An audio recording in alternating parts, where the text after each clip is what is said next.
হামজা চৌধুরী এসেছেন বাংলাদেশ ফুটবলের অক্সিজেন হয়ে। সামিদ সোম, ফাহমিদুল ও জায়ানের মতো প্রবাসী ফুটবলারদের নিঃস্বার্থ চেষ্টাও চোখে পড়ার মতো।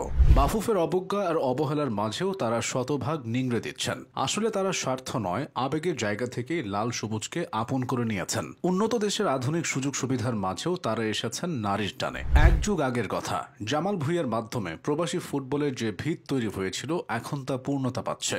হামজা চৌধুরী এসে সেই ভিতকে শক্ত করেছেন। এই প্রবাসী ফুটবলারদের কারণেই দেশে ফিরে এসেছে ফুটবল জাগরণ।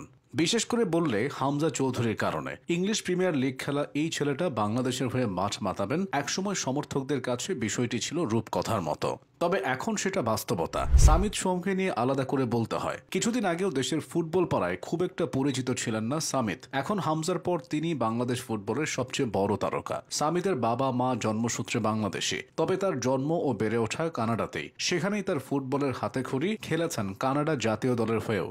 27 বছর বয়সী এই সেন্ট্রাল মিডফিল্ডার বর্তমানে কানাডার শীর্ষ লিগে ক্লাব ক্যাভালরির হয়ে খেলছেন। দীর্ঘ জার্নির ক্লান্তি উড়িয়ে সামিদ যেভাবে খেলেন তাতে সমর্থকদের হৃদয় ছুঁয়ে যায়। ফাহমিদুল ইসলামও তেমন। খুব একটা সুযোগ পান না, তবে সীমিত সুযোগে নিজের সেরাটা দেন। ফাহমিদুল নামলে মাঠের ডান প্রান্ত থেকে আক্রমণের ঝড় ওঠে। নির্জীব ম্যাচও চনমনে হয়ে ওঠে। ইতালি প্রবাসী এই ফুটবলার ইতালির ঘরোয়া পর্যায়ের বিভিন্ন ক্লাবের হয়ে দীর্ঘদিন খেলে আসছেন। তার দুর্দান্ত গতি আর দুরন্ত ড্রিবলিং বাংলাদেশের মতো দলে ভীষণ কাজে দিচ্ছে। ফাহমিদুলের সবচেয়ে বড় গুণটি হলো তিনি মাঠের একাধিক পজিশনে খেলতে পারেন। চাইলে তাকে লেফট ব্যাকে খেলানো যায়, চাইলে উইং ব্যাকেও খেলানো যায়। সব মিলিয়ে তাকে ঘিরে প্রত্যাশাটা আরো বেড়ে যাচ্ছে। এদিকে সম্ভাবনার আরেক নাম জায়ান আহমেদ। বয়স মাত্র 21, তাই তাকে নিয়ে স্বপ্নটাও বড়।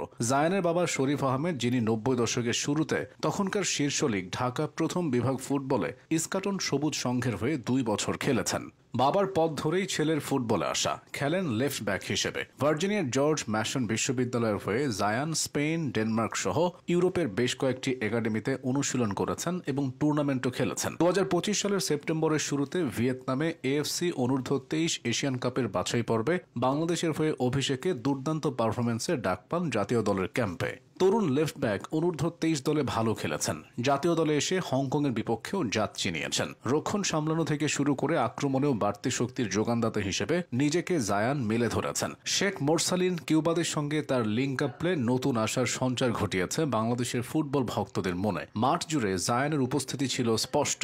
বাকিদের তুলনায় তাকে আলাদা করা যায় খুব সহজেই। সেটা তার শারীরিক গড়ন কিংবা উদ্ভট চুলের কাটিং এর জন্য নয়, বরং তিনি উজ্জ্বল থাকেন নিজের পারফরমেন্সে। জাতীয় দলের প্রথম ম্যাচটা খেলেছিলেন হংকংয়ের বিপক্ষে দেশের মাঠে। শুরুতে জায়গা পাননি, তবে বদলি নেমে 20 মিনিটেই বুঝিয়ে দেন হারিয়ে যেতে আসেননি। এদিকে প্রত্যাশা বাড়ছে ইংল্যান্ড প্রবাসী কিউবা মিচেলকে ঘিরেও। 19 বছর বয়সী এই মিডফিল্ডার বর্তমানে ইংল্যান্ডের ক্লাব সান্ডারল্যান্ডের অনূর্ধ্ব 21 দলে খেলছেন। সান্ডারল্যান্ডের মূল দল 2025-26 সিজনে ইংলিশ প্রিমিয়ার লিগে খেলাটাও নিশ্চিত করে ফেলেছে। তাই ইংল্যান্ডে অনেক সম্ভাবনা আছে কিউবার। অথচ তিনি বেছে নিয়েছেন বাংলাদেশকে। তার মা বাংলাদেশি এবং বাবা জামাইকান। কিউবার বিশেষ গুণ হলো মিডফিল্ডের 3 পজিশন তথা ডিফেন্সিভ, সেন্ট্রাল এবং অ্যাটাকিং এ তিনি সমানভাবে দক্ষ। দিন শেষে কোনো লাভই হবে না যদি ফেডারেশন আন্তরিক ও বিচক্ষণ না হয়। প্রবাসী ফুটবলারদের হাত ধরেই এগিয়ে যাবে বাংলাদেশ ফুটবল, এমনটাই প্রত্যাশা।